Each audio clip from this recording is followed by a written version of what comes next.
जय हिंद दोस्तों, स्वागत है आपका BKY मैथ्स पर।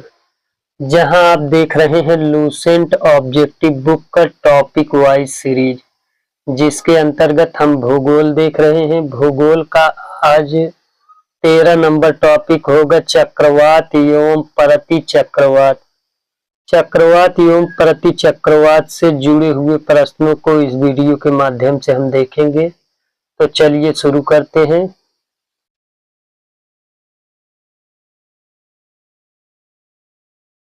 पहला प्रश्न हमारा दिया गया है, चक्रवात की उत्पत्ति किस प्रकार होती है। तो चक्रवात की उत्पत्ति दो भिन्न तापमान वाली वायु राशियों के मिलने से होती है। ऑप्शन बी हमारा सही उत्तर होगा।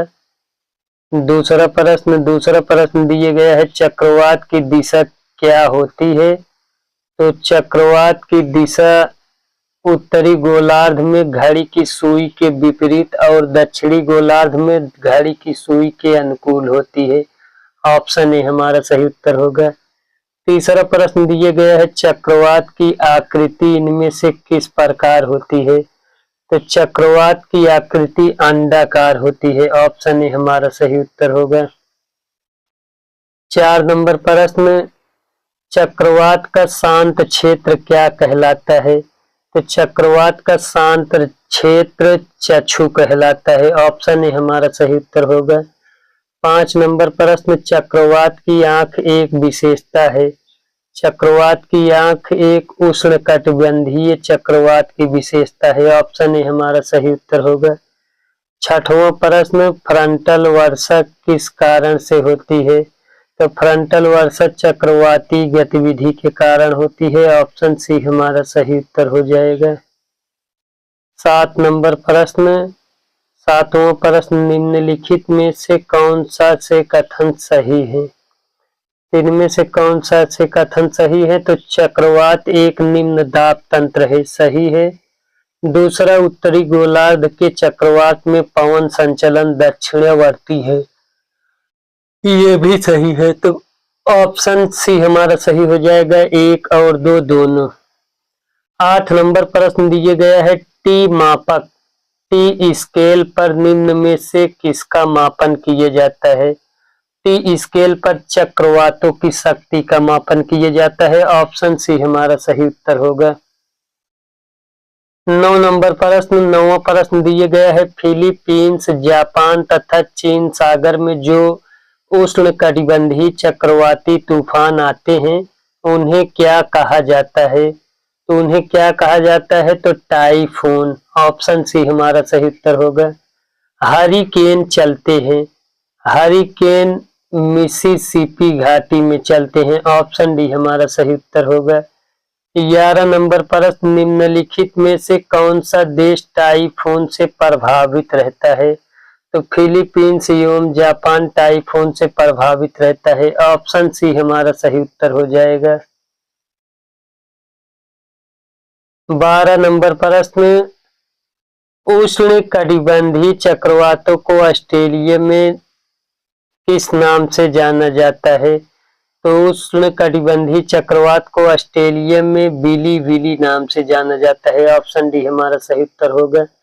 13 नंबर प्रश्न, निम्न में से किस हवा में चक्रवाती गति का अभाव पाया जाता है। तो किस हवा में चक्रवाती गति का अभाव पाया जाता है। तो पापागायो में। ऑप्शन सी हमारा सही उत्तर होगा। 14 नंबर प्रश्न, चक्रवातों की उत्पत्ति से संबंधित भंवर सिद्धांत के प्रतिपादक कौन है। तो उत्तर इनमें से कोई नहीं, डी हो जाएगा। टॉर्नेडो का मुख्य संबंध है।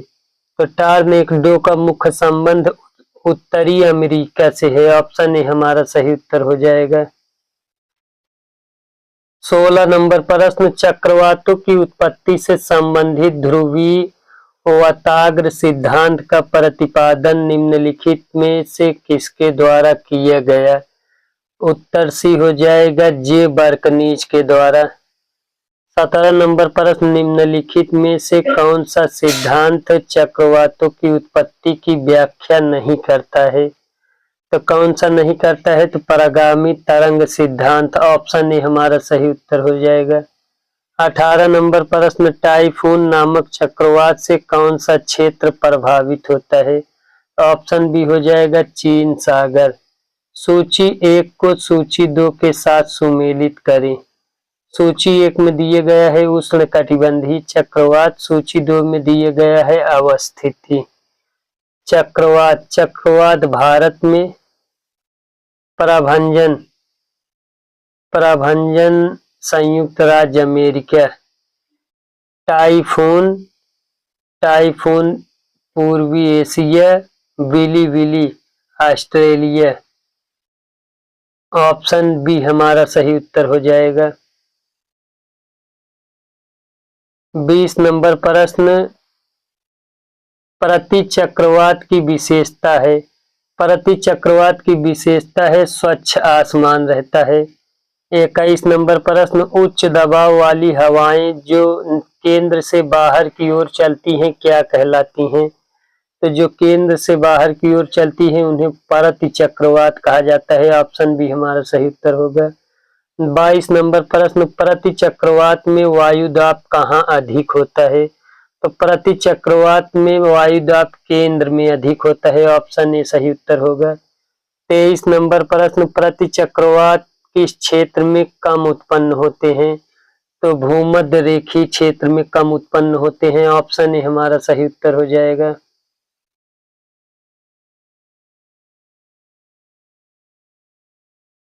24 नंबर प्रश्न, प्रति चक्रवात किस क्षेत्र में अधिक उत्पन्न होते हैं? तो प्रति चक्रवात उपोष्ण कटिबंधीय उच्च दाब क्षेत्र में अधिक उत्पन्न होते हैं। ऑप्शन डी हमारा सही उत्तर होगा। 25 नंबर प्रश्न, प्रति चक्रवात चक्रवात की तुलना में होते हैं। तो प्रति चक्रवात की तुलना में बड़े होते हैं। ऑप्शन ए हमारा सही उत्तर होगा।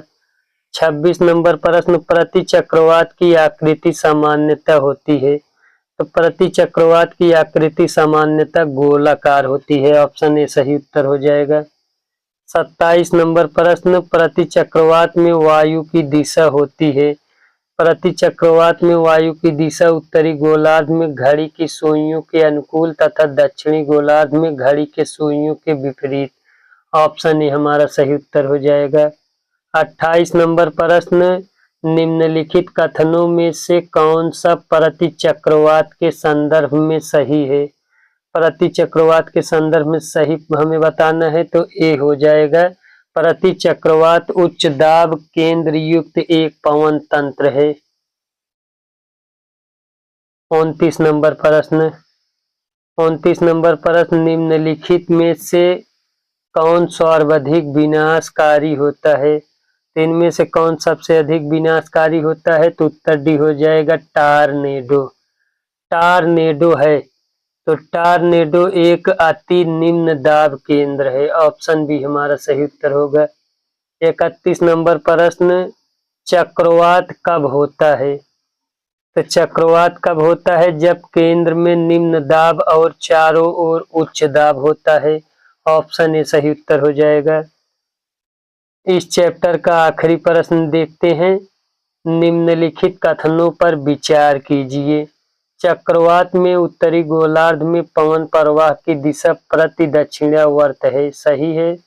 दूसरा, उष्णकटिबंधीय चक्रवात भूमि पर पहुंचने पर क्षीण हो जाता है क्योंकि उष्ण नम वायु की बृहत मात्रा में पूर्ति नहीं होती, ये भी सही है। कोट सी हमारा सही उत्तर हो जाएगा। यहीं पर हमारा वीडियो समाप्त होता है। वीडियो देखने के लिए धन्यवाद।